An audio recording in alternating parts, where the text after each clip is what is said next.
ప్రభువు నామానికి స్తోత్రం. ప్రతిరోజు వినడం ద్వారా ఒక సంవత్సరానికి బైబిల్ చదవడానికి ఈ ఛానల్ సహాయపడుతుంది. Please subscribe and support. హృదయపూర్వక ధన్యవాదాలు.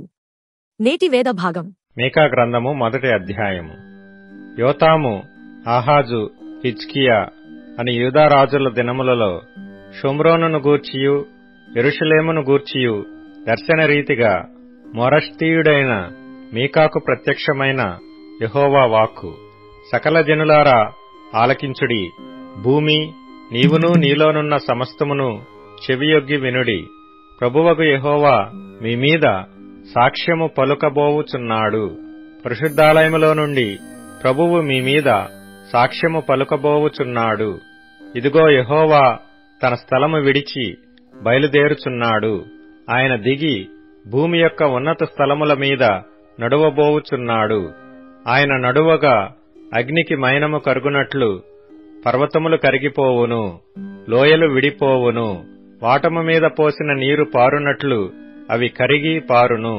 యాకోబు సంతతి చేసిన తిరుగుబాటును బట్టియు ఇశ్రాయేలు సంతతి వారి పాపములను బట్టియు ఇదంతయు సంభవించును. యాకోబు సంతతి వారు తిరుగుబాటు చేయుటకు మూలమేది? అది షోమ్రోనే గదా. యూదావారి ఉన్నత స్థలములు ఎక్కడవి? యెరూషలేములోనివే కావా? కాబట్టి నేను షోమ్రోనును చేనిలోనున్న రాళ్ల కుప్పవలే చేసెదను. ద్రాక్ష చెట్లు నాటదగిన స్థలముగా దాని ఉంచెదను. దాని పునాదులు బయలుపడునట్లు దాని కట్టుడు రాళ్లను లోయలో పారబోసెదను. దాని చెక్కుడు ప్రతిమలు పగులగొట్టబడును. దాని కానుకలు అగ్నిచేత కాల్చబడును. అది పెట్టుకొనిన విగ్రహములను నేను పాడుచేతును. అది వేశ్యయై సంపాదించుకొనిన జీతము పెట్టి వాటిని కొనుక్కొనిన గనుక అవి వేశ్యయగు దాని జీతముగా మరలా ఇయ్యబడును. దీని చూచి నేను కేకలు వేయిచు ప్రలాపించుచున్నాను. ఏమీయూ లేకుండా దిగంబరినై నక్కలు అరుచునట్లు అరుచుచున్నాను. నిప్పుకోడి మూల్గునట్లు మూల్గుచున్నాను. దానికి తగిలిన గాయములు మరణకరములు. అవి యూదాకు తగిలియున్నవి. నా జనుల గుమ్మముల వరకు యెరూషలేము వరకు అవి వచ్చియున్నవి. గాతు పట్టణములో దీనిని తెలియజెప్పవద్దు. అచ్చట ఎంతమాత్రమును ఏడ్వవద్దు. బేత్లెయప్రలో నేను ధూళిలో పడి పొర్లితిని. షాఫీరు నివాసి దిగంబరివై అవమానమునుంది వెళ్లిపొమ్ము. జయనాను వారు బయలుదేరక నిలిచిరి. ప్రలాపము బేతెజెలులో మొదలుపెట్టి జరుగుచున్నది. మారోతు వారు తాము పోగొట్టుకొనిన మేలును బట్టి బాధ నొందుచున్నారు. ఎలయనగా యెహోవా యొద్ద నుండి కీడు దిగి యెరూషలేము పట్టణ ద్వారము మట్టుకు వచ్చెను. లాకీషు నివాసులారా, రథములకు యుద్ధపు గుర్రములను కట్టుడి. ఇశ్రాయేలు వారు చేసిన తిరుగుబాటు క్రియలు నీ యందు కనబడినవి. అది సీయోను కుమార్తె పాపమునకు ప్రథమ కారణముగా ఉండెను. మోరెషద్గతు విషయములో మీరు విడుదలకై కోలు ఇయ్యవలసి వచ్చును. అగ్జీబు ఇండ్లు ఇశ్రాయేలు రాజును మోసపుచ్చునవై ఇండును. మారేషా నివాసి నీకు హక్కుదారుడగు ఒకని నీ యొద్దకు తోడుకొని వత్తురు. ఇశ్రాయేలీలలోని గనులు అదుల్లామునకు పోవుదురు. సీయోను, నీకు ప్రియులగు వారు నీ యొద్ద నుండకుండా పట్టబడియున్నారు. నీ తల బోడి చేసుకొనుము. బోరుచ గద్దవలే నీ బోడితనము కనుపరుచుకొనుము. మీకా గ్రంథము 2వ అధ్యాయము. మంచముల మీద పరుండి మోసపు క్రియలు యోచించుచు దుష్కార్యములు చేయు వారికి శ్రమ. అలాగు చేయుట వారి స్వాధీనములోనున్నది గనుక వారు ప్రొద్దు పొడవగానే చేయుదురు. వారు భూములు ఆశించి పట్టుకొందురు, ఇండ్లు ఆశించి ఆక్రమించుకొందురు. ఒక మనిషిని, వాని కుటుంబమును, ఇంటి వానిని, వాని స్వాస్థ్యమును అన్యాయముగా ఆక్రమింతురు. కాబట్టి యెహోవా సెలవిచ్చినదేమనగా, గొప్ప అపాయకాలము వచ్చుచున్నది. దాని క్రింద నుండి తమ మెడలను తప్పించుకొనలేకుండునంతగాను, గర్వముగా నడువలేకుండునంతగాను ఈ వంశమునకు కీడు చేయనుద్దేశించుచున్నాను. ఆ దినమున జనులు మిమ్మును గురించి బహుగా అంగలార్చుచు సామెత నెత్తుదురు. వారు చెప్పు సామెత ఏదనగా, మనము బొత్తిగా చెడిపోయి ఉన్నామనియు, ఆయన నా జనుల స్వాస్థ్యమును అన్యులకిచ్చియున్నాడనియు, మన యొద్ద నుండకుండా ఆయన దానిని తీసివేసినేయనియు మన భూములను తిరుగుబడిన వారికి ఆయన విభజించియున్నాడనియు ఇశ్రాయేలీయులు అనుకొనుచున్నట్లు జనులు చెప్పుకొందురు. చీట్లు వేయగా యెహోవా సమాజములో మీరు పాలు పొందునట్లు నూలువేయువాడొకడునూ ఉండడు. మీరు దీని ప్రవచింపవద్దని వారు ప్రకటన చేయుదురు. ప్రవచింపని ఎడల అవమానము కలుగక మానదు.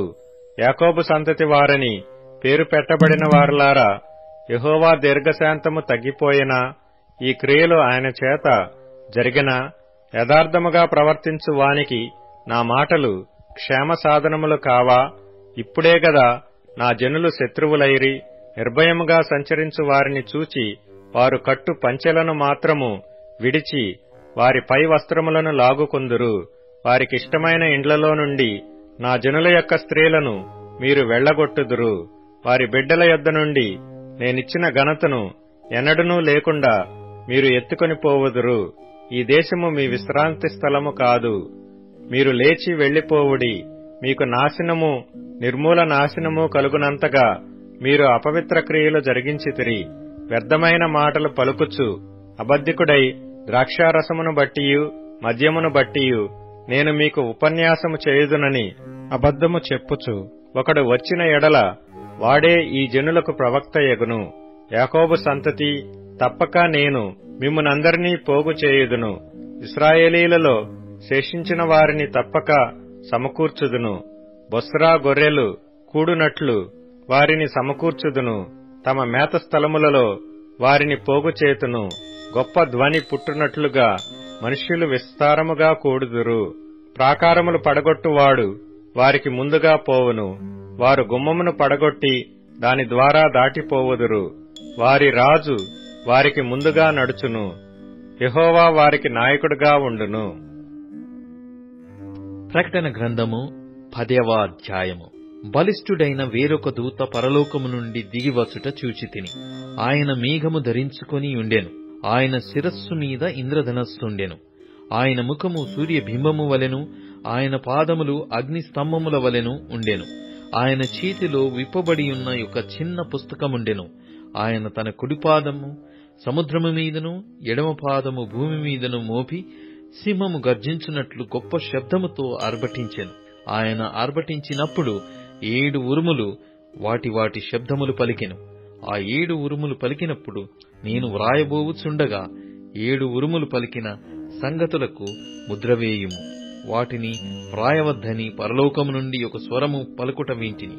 మరియు సముద్రము మీదను భూమి మీదను నిలిచియుండగా నేను చూచిన ఆ దూత తన కుడి చెయ్యి ఆకాశము తట్టు ఎత్తి పరలోకమును అందులో ఉన్న వాటిని, భూమిని అందులో ఉన్న వాటిని, సముద్రమును అందులో ఉన్న వాటిని సృష్టించిన యుగయుగములు జీవించుచున్న వానితోడు ఒట్టు పెట్టుకొని ఇక ఆలస్యముండదు గాని 7వ దూత పలుకు దినములలో అతడు బూర ఊదబోవుచుండగా దేవుడు తన దాసులకు ప్రవక్తలకు తెలిపిన సువార్త ప్రకారము దేవుని మర్మము సమాప్తమగునని చెప్పెను.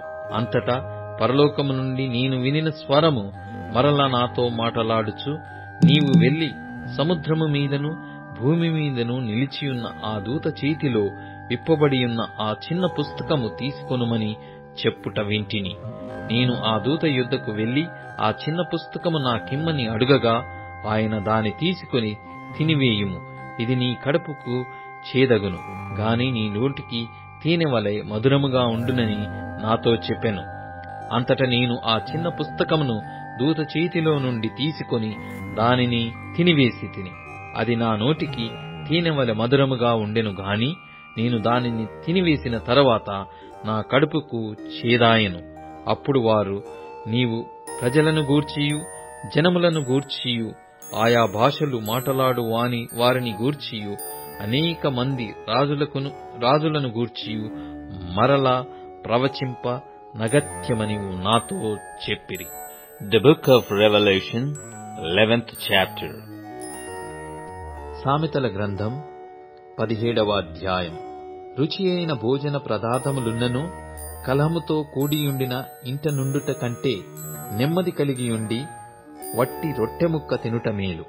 బుద్ధిగల దాసుడు సిగ్గుదెచ్చు కుమారుని మీద ఏలుబడి చేయును. అన్నదమ్ములతో పాటు వాడు పిత్రార్జితమును పంచుకొనును. వెండికి మూస తగినది, బంగారునకు కొలిమి తగినది. హృదయ పరిశోధకుడు యెహోవాయే. చెడు నడవడి గలవాడు దోషపు మాటలు వినును. నాలుక హానికరమైన మాటలు పలుకుచుండగా అబద్ధికుడు చెవియొగ్గును. బీదలను వికిరించువాడు వారి సృష్టికర్తను నిందించువాడు. ఆపదను చూసి సంతోషించువాడు నిర్దోషిగా ఎంచబడడు. కుమారుల కుమారులు వృద్ధులకు కిరీటం, తండ్రులే కుమారులకు అలంకారము. అహంకారముగా మాటలాడుట బుద్ధిలేని వానికి తగదు. అబద్ధమాడుట అధిపతికి బొత్తిగా తగదు. లంచము దృష్టికి మాణిక్యము వలె నుండును. అట్టివాడు ఏమి చేసినను దానిలో యుక్తిగా ప్రవర్తించును. ప్రేమను వృద్ధి చేయకోరువాడు తప్పితములు దాచిపెట్టును. జరిగిన సంగతి మాటిమాటికి ఎత్తువాడు మిత్రభేదము చేయును. బుద్ధిహీనునికి 100 దెబ్బలు నాటునంత కంటే బుద్ధిమంతునికి 1 గద్దింపు మాట లోతుగా నాటును. తిరుగుబాటు చేయువాడు కీడు చేయుటకే కోరును. అట్టివాని వెంట క్రూరదూత పంపబడును. పిల్లలను పోగొట్టుకొనిన ఎలుగుబంటిని ఎదుర్కొనవచ్చును గాని మూర్ఖపు పనులు చేయుచున్న మూర్ఖుని ఎదుర్కొనరాదు. మేలుకు ప్రతిగా కీడు చేయువారి ఇంటి నుండి కీడు తొలగిపోదు. కలహారంభము నీటిగట్టున పుట్టు ఊట. వివాదము అధికము కాకమునుపే దాని విడిచిపెట్టుము. దుష్టులు నిర్దోషులని తీర్పు తీర్చువాడు, నీతిమంతులు దోషులని తీర్పు తీర్చువాడు. వీరిద్దరును యెహోవాకు హేయులు. బుద్ధిహీనుని చేతిలో జ్ఞానము సంపాదించుటకు సొమ్ముండనేలా? వానికి బుద్ధి లేదు గదా. నిజమైన స్నేహితుడు విడవక ప్రేమించును. దుర్దశలో అట్టివాడు సహోదరుడుగా నుండును. తన పొరుగువానికి జామీను ఉండి పూటబడువాడు తెలివిమాలినవాడు. కలహప్రియుడు దుర్మార్గప్రియుడు. తన వాక్యంలు ఎత్తుచేయువాడు నాశనము వెదుకువాడు. కుటిల వర్తనుడు మేలు పొందడు. మూర్ఖముగా మాటలాడువాడు కీడులో పడును. బుద్ధిహీనుని కనిన వానికి వ్యసనము కలుగును. తెలివిలేని వాని తండ్రికి సంతోషము లేదు. సంతోషము గల మనస్సు ఆరోగ్య కారణము. నలిగిన మనస్సు ఎముకలను ఎండిపోజేయును. న్యాయ విధులను చెరుపుటకై దుష్టుడు ఒడిలో నుండి లంచము పుచ్చుకొనును. జ్ఞానము వివేకము గల వాని ఎదుటనేయున్నది. బుద్ధిహీనుని కన్నులు బూదిగంతములలో ఉండును. బుద్ధిహీనుడగు కుమారుడు తన తండ్రికి దుఃఖము తెచ్చును. తన్ను కనిన దానికి అట్టివాడు బాధ కలగజేయును. నీతిమంతులను దండించుట న్యాయము కాదు. అది వారి యథార్థతను బట్టి మంచివారిని హతము చేయుటే. మితముగా మాటలాడువాడు తెలివిగలవాడు. శాంత గుణము గలవాడు వివేకము గలవాడు. ఒకడు మూఢుడైనను మౌనముగా నుండిన ఎడల జ్ఞాని అని ఎంచబడును. అట్టివాడు పెదవులు మూసికొనగా వాడు వివేకి అని ఎంచబడును.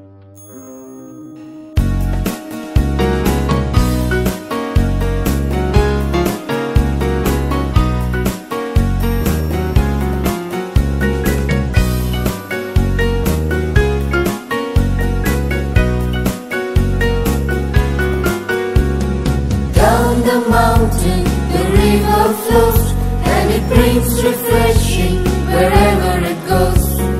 Through the valleys and over the fields, the river is rushing and the river is healed. The river of God sets our feet a dancing. The river of God fills our hearts with cheer. The river of God fills our mouths with laughter, and we rejoice, for the river is here. Oh, we rejoice, for the river is here. The river of God is teeming with life, and all who touch it can be revived. And those who linger on this river shore will come back thirsting for more of the Lord. The river of God sets our feet a dancing. The river of God fills our hearts with cheer. The river of God fills our mouths with laughter, and we rejoice, for the river is here. Oh, we rejoice, for the river is here. Up to the mountain we love to go, to find the presence of the Lord. Along the banks of the river we run. We dance with laughter, giving praise to the sun. The river of God sets our feet a dancing. The river of God fills our hearts with cheer. The river of God fills our mouths with laughter, and we rejoice, for the river is near. Oh, we rejoice, for the river is near.